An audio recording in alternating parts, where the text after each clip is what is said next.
bismillaahi raxmaani raxiim habeen wanaagsan dhegaystayaal kusoo dhowaada qodobada wararka caawa aan idiin hayno kuwooda ugu waaweyn madaxweyne ku-xigeenada jubbaland iyo galmudug oo ka hor yimid xukuumadda cusub ee uu dhowaan soo magacaabay ra-iisul wasaare xamse xisbiyada mucaaradka somalilan oo ku hanjabay inay iska dhicin doonaan xukuumadda somalilan haddii ay hor istaagto bannaanbaxyada ay qorshaysteen maxkamadda ciidamada qalabka sida ee soomaaliya oo dhegaysatay dacwad rag loo haysto inay al-shabaab ka mid yihiin oo midkood ajanabi yahay puntlandna somalilan waxay ku eedaysay inay duulaan ku qaaday deegaanka boocamo oo gobolka sool ka tirsan booliska puntland waxay xabsiga dhigeen rag ku eedaysan inay dhaawaceen taliyaha saldhigga dhexe ee magaalada garoowe maxkamad ku taalla ruushka oo xukun ku riday cayaaryahan u dhashay dalka maraykanka iyadoo sare u qaaday xiisadda labada dal u doona Soomaali Suudaneys Hospital daryeel daweyn iyo dhaqaatiirtii khibradda lahayd ee dibadda loo aadi jiray bartilmaameedka Soomaali Suudaneys waa badqabka bulshadeena mar kale habeen wanaagsan dhegaystayaal waa habeen khamiis oo jimcay soo galayso 4 bisha 8 sanadka 2022 intii aad maqasheen waa qaar ka mid ah qodobada wararkeena caawa ugu waaweyn oo soo saaray wariyaheena Farxaan Maxamed Xuseen isla Farxaan Maxamed Xuseen ayaana u diyaara mahadsanid burhaan habeen wanaagsan dhegaystayaal kusoo dhowaada qodobadaasi oo intaasi ka faahfaahsan war-saxaafadeed ay si wada jira u soo saareen madaxweyne ku-xigeenada maamulada jubbaland iyo galmudug maxamuud siid aadan iyo cali daahir ciid ayaa waxay uga hadleen dhisidda xukuumadda cusub ee soomaaliya iyagoona qaabka loo qeybiyey ka hor yimid waxayna sheegeen in lagu xadgudbay awood qaybsiga beelaha waxayna sidoo kale sheegeen inaysan marnabo aqbali doonin sida ay wax u socdaan labada madaxweyne ayaa qoraalkooda ku sheegay in qoorsi lagu sameeyey beelaha ay matalaan islamarkaana arrintaasi aysan marnabo aqbali doonin madaxweyneyaasha ayaa shir degdega ugu baaqay ama ku casuumay labada gole ee baarlamaanka xukuumadda labada gole ee dowlad goboleedyada odayaasha dhaqanka iyo siyaasiyiinta islamarkaana si degdega u magacaabi doono guddi isku dhaf ah oo ka shaqayn doona xilliga uu dhacayo shirka ay ku dhawaaqeen xisbiyada mucaaradka somalilan ayaa ku hanjabay inay iska dhici doonaan xukuumadda madaxweyne biixi haddii ay sorsaag ku samayso banaanbaxyada ay qabanayaan cabdiraxmaan axmed gacal ayaa faahfaahinaya waxaa sii xoogaysanaya khilaafkii iyo doodda u dhexeysa xukuumadda somalilan iyo xisbiyada mucaaradka ee somalilan mas-uuliyiinta xisbiyada mucaaradka somalilan ee kala ah wadani yuucid ayaa ku hanjabay inay iska celin doonaan xukuumadda iyaga oo madaxweynaha somalilan muuse biixi ku eedeeyey inuu ergo walba diiday guddoomiyaha xisbiga wucid faysal cali waraabe ayaa sheegay inaynan ogolaanaynin wax aanu madaxweyne biixiba ogolaan jirin dalkuna imaka dee waxaynu sinahay un dad iska danaystayaaloon dan qaran eegeene dawlad shaqaysa oo dalkan ka shaqaysa maanta ma jirto waddanku wuu taagan yahay dibadda wuu ka taagan yahay gudihii wuu ka taagan yahay qof kastaba halku joogo wuxuu doonuu samaynayaa waad aragteen sicirku halkuu taagan yahay maciishada halkay taagan tahay wax abaartu halkay taagan tahay wax xil ka saaran yahay waxaynu wada leenahay oynu ilaashanayna ayaaban jirinba gebigeedaba ka baxay meeshii maanta waxay maraysaa arrintu anna waa idin diliyaa aniga cabdiraxmaan horta qabiilsuma ka arkayna wax isku kaayeen mucaaridnima isku kaayeen berita haddii doorashadu ay noqoto insha allahu tacaala annagoo isku lisi doonaan maqli doontaan xoolaha kala seexan laakiin waxaanu soo dhicinaynaa waa distoorkii baa la ilaalinaya kii inoo dhexeeyey xeerka ahaana war waad gar darantay faysalo waad ka darantay heba joog aynu is odhanayn intii oo kuu shaqayn mayno maanta waxa weeye annagu ogolaani mayno waxaanan aanu isba ogolaanin la hadli maynaan wasiire iyo waxaan waa kulmiya ma jire ina biixaa jire ina biix waa iska celinna labadii nin isaga ku xigay dhankiisa cabdiraxmaan maxamed cabdullaahi ciro guddoomiyaha xisbiga wadani ayaa sheegay in madaxweyne biixi ergo walba diiday balse ka mucaarad ahaan ay tanaasul badan sameeyeen sidaasi darteedna aanay jirin sabab iyaga looga codsaday inay sameeyaan bannaanbax kumana raagin maynagu qaadan wax ka yar 15 mirir annagoo dareensanaa ragga culayskiisa iyo tulaalaha laftigooda ka muuqday somalilan halkii ku dambeysay shacbigu u ogay in madaxweynuhu yidhi kalsooni idimaan siin haddana idin siin maayo waxaa kaloo ka wareysay in madaxweynuhu soo jeediyey golayaasha qaranka gelaya iyadiina waa noqdo isla madaxweyne wuxuu yidhi labadii nin isaga ku xigay ee brotokoolka dowladda somalilan iyo dastuurka la eego ku xigay inuu yidhaahdo arrintan ka garnaqi maayo waa balda somalilan waxaa annaga nagu riixaysaa leedin tura bal noo sheega waxaan isleeyahay waxaa la isku hayo kama run sheegin wasiir ku-xigeenku waxaan isleeyahay somaliland iyo nabadeeda iyo xasiloonideeda waxa kala weyn xilka wasiir ku-xigeenimada oo hayo ma kala weyn basle mucaaradka Somaliland ayaa haatan qorsheynaya inay dhigaan banaanbax ay kaga soo horjeedaan xukuumadda uu hogaaminayo madaxweynaha Somaliland Muuse Biixi Cabdi arinta ugu weyn oo xukuumadda iyo xisbiyada mucaaradka Somaliland isku haystaan ayaana ah qabashada doorashada madaxtinimada ee Somaliland. maamul goboleedka Puntland ayaa Somaliland ku eedeeyay in ay duulaan ku soo qaaday deegaanka Boocame ee gobolka Sool. dhanka kale booliiska Puntland ayaa gacanta ku dhigay rag ku eedeysan dhaawaca loo geystay taliyaha saldhigga dhexe ee magaalada Garowe. Saciid Xasan Faarax ayaa warkaan inoo soo diray.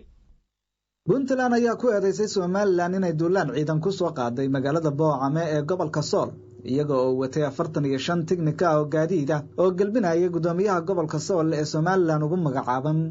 gobolkaasi iyo saraakiil ciidan oo ka yimid magaalada Laascaanood. wasiirka duulista hawada Puntland Elias Cismaan Lugator oo ku sugan magaalada Boocame ayaa sheegay in dadka deegaanku ay ka hor yimaadeen sida uu sheegay soo gelitaanka gaadiidka dagaalka ee Somaliland. waxa uu sheegay in ay saacado kaliya waftiga Somaliland ay ku sugnaayeen Boocame kadibna ay u laabteen magaalada Laascaanood. wasiirka duulista hawada Puntland waxa uu sheegay in imaatiga Somaliland ee magaalada Boocame uu salka ku hayso in la carqaladeeyo dadaalada nabadeynta ah ee beelaha walaalaha ah ee ku dagaalamay deegaanka Saaxmeegaaga halkaasi ka socota. sidoo kale waxa uu sheegay in Muuse Biixi uu doonayo in arrinta doorashada uu ka jeediyo reer Somaliland kuna mashquuliyo abuuridda colaad dhex marta labada maamul ee Puntland iyo waliba sidoo kale Somaliland. ay aad uga soo horjeedaan imaatinka nimankaas oo runtii ay waxa ugu weyn ay imaanayaan laba ujeedo laba kaliya ay tahay. midda koowaad waxa weeye beelihii walaalaha ahaa oo nabadooda xirantay oo hadda gabagabo marayso in colaad dib looga dhex rido oo gobasha nabadda isimadii oo dhan ay Garowe hadda u joogaan ee gabagabada maraysa wiigan soo socda bilowgiisa gabagaboobaysa inay fashiliyaan. ujeedooyinka waa taasay ahayd. runtii awalba waa tuhmaynay inay colaadaas aada u danaynayaan inay dadka eerka isku diraan oo gacmo soo noolnooday laftigeeda ay aada u jeclaayeen arrintaas ay sii hurto si dadkan walaalaha loo kala ifmeeyo oo dadkan reer Boocame ay dhinaca Somaliland markaas maaragtay ay uga faa'iidaysan karaan. laakiin dadka oo ehela iyo dadka oo darisa iyo dadka weligood mushkilad iyo colaad dhex oo runtii waxaan aada ugu ammaanaynaa dadka beelaha walaalaha inay arrintaas xakamayn iyo door fiican iyo iyada aan maaragtay madaxda dhaqanka isimada iyo odaasha iyo siyaasiyiinta iyo dhammaan runtii doorkii fiicnaa ay qaateen. midda labaad waxay ahayd inay buuqan siyaasiga hadda Hargeysa ka jira oo Muuse uu rabo inuu xisbiyo furo oo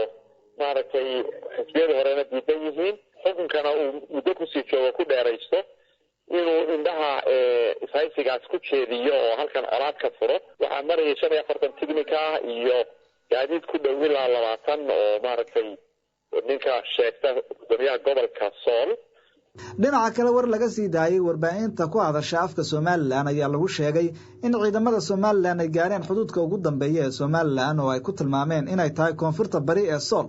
Somaliland ayaa horay sanadkii 2018 waxa ay xoog ku qabsatay degmada Tukaraq ee gobolka Sool taasi oo wax ka yar 100 kiiloomitir u jirta magaalada Garowe ee caasimadda Puntland. dhaqdhaqaaqa ciidan ee Somaliland ay ka bilowday gobolka Sool ayaa ku soo aadaya xilli Puntland muddooyinka u dambeeyay ay ciidamo badan oo la soo tababaray ay geysay magaalada Buuhoodle halkaasi oo ay Puntland iyo Somaliland bay wada maamulaan. dhinaca kale ciidanka booliiska gobolka Nugaal ayaa waxa ay sheegeen in ay gacanta ku dhigeen dablay hubeysan oo ku eedeysan dhaawaca taliyihii saldhigga dhexe ee Garowe Dhame Mahad Axmed Maxamuud. ragga la qabtay ayaa sidoo kale ku eedeysan inay ku lug leeyihiin maandooriyaha khamriga waxaana loo dhaadhiciyay xabsiga weyn ee Garowe sida ay xaqiijiyeen saraakiil ka tirsan booliiska gobolka Nugaal. dhawaan ayay ahayd markii taliyaha saldhigga dhexe ee magaalada Garowe lagu dhaawacay gudaha magaalada Garowe xilli habeenimo ah isagoo markaasi ku jiray howlgal ay ka wadeen gudaha magaalada Garowe oo ay waxyaabaha maanka dooriya ay markaasi ku soo qabqabanayeen. Saciid Xasan Faarax ka yeelan wararka Puntland. mahadsan Saciid. maxkamadda ciidamada qalabka sida ee Soomaaliya ayaa dhageysatay dacwad rag loo haysto inay ka mid yihiin kooxda Al-Shabaab oo mid ka mid ah uu yahay ajnabi. Cabdiraxmaan Axmed Gacal ayaa mar kale faafahinaya. maxkamadda ciidamada qalabka sida ayaa galabta dhageysatay dacwadda laba eedeysano oo mid ka mid ah uu yahay ajnabi kuwaasi oo loo haysto ka mid ahaanshiyaha kooxda Al-Shabaab Baduuro Xasan Gadim iyo cabdiraxmaan yuusuf nuur xiis ayaa loo heystaa in mid uu shacabka u qaabilsanaa aruurinta lacagaha lagu taageero dagaalamayaasha al-shabaab halka kan kalena lagu eedeeyey inuu ahaa dhakhtarka kooxda u qaabilsan daweynta dhaawacyada dagaalamayaashooda baduuri oo tanzaniyaan ayaa dalkiisa ugu yimid sidii al-shabaab uu uga caawin lahaa daweynta dagaalamayaashooda isagaana qaaday dagaalamayaal badan oo ku dhaawacma dagaal sanadkii hore ka dhacay bariire cabdiraxmaan yuusuf nuur xiis oo ah Soomaali Swedish ah ayaa loo heystaa in dowladda Sweden uu ka deensaday lacag gaaraysa 50,000 oo uu al-shabaab ku taageeri jiray waxaana asal ahaan uu ka soo jeedaa Boorama dooda dhinacyada ayay maxkamaddu dhageysatay kuwaas oo meel adag ku kala tagay eedaha loo heysto raggan heer ilaaliyaha maxkamadda Cabdullaahi Buule Kami ayaa maxkamadda ka dalbaday in raggan la mariyo xukun adag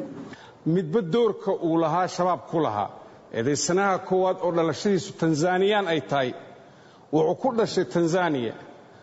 Soomaaliya waxa uu soo aaday sifa sharciya kuma soo galin wuxuu soo maray tahriib wuxuu u soo aaday inta badan ajaanibta dalka timaada oo shabaab iyo argixisada ka dirirta waa dad dambiye dalkoodii ka soo galay ama dambiye kale ka soo cararay sababta oo ah markii 12 sano uu joogay shabaab uu ka tirsanaa oo muddo intaa leeg uu dagaalo iyo ka qayb galay sida uu qiraalkiisa ku qiraayo waxa la yaab lahayd inuu yiri waxaan u bedelanayaa shabaab waan fikirkoodii inay diinta ku khaldan yihiin oo dhibaateynayaan dadka waan arkay waxaan u wareegayaa Daacish ma ahayn diin saxa waxa uu yimid fikir diimeed oo sax sababtoo ah tana la adkaatay tukala muu ku laabta dalkiisa hadduu tani oo arkay wixii inaysan fikir diineed oo sax aysan oolin muu dalkiisa ku laab taas waxay muujinaysaa meel uu laabtaa inaysan jirin ee Soomaaliya hadba qaab shaati bedelashay uu ku joogo kan kale Soomaali buu ahaa wuxuu ku dhashay Boorame Sweden buu tahriib inta ku baxay uu gala dalka Yurub sharci buu ka helay nasiib daray noqotay in sharcigii uu helay iyo xoolihii uu shaqaystay uu fakar khaldan ugu adeego wuxuu soo diray lacag $50,000 deyn uu ku soo qaatay dukumeentiyadeeda maxkamaddan la wareegay sidaa darteed maxkamadda sharaf kale waxaan weydiisanayaa in labada eedaysane lagu xukumo ciqaab u qalanta oo ah madaxaha ku furto xabsi daa'ina si aysan ummadanba u dhibaataynin maxkamaddu waa mahadsantahay gudoomiyaha maxkamadda sare ee Soomaaliya gaashaanle sare Xasan Cali Nuur Shuute ayaa soo xiray fadhiga maxkamadda dooda kadib isagoo sheegay in xukunka raggan maxkamadda dib ka soo shaacin doonto halkaad warkaasi ka dhageysanayseen waa idaacadda kulmiye ee magaalada Muqdisho iminkana akhbaaraadka dibadda maxkamad ku taala dalka Ruushka ayaa ciyaaryahanka kubadda koleyga ee dalka Mareykanka ku xukuntay ama ku heshay dambi ah inuu daroogada ka ganacsan jiray waxayna ku xukuntay 9 sano oo xariga maxkamadda ayaa sidoo kale ciyaaryahanka ku xukuntay 1 milyan oo lacagta dalka Ruushka ah xukunka maxkamadda ayaa sare u kiciyay xiisada diblomaasiyadeed ee u dhaxaysa dalalka Ruushka iyo Mareykanka madaxweynaha Mareykanka Joe Biden ayaa si degdeg ah u cambaariyay xukunka isagoona ku tilmaamay waxaan la aqbali karin sidoo kale wuxuu dib u cusboonaysiiyay baaqiisii ku aadanaa sii deynta ciyaaryahanka warkii oo caawa ka dhageysanayseen KNN waa naga inta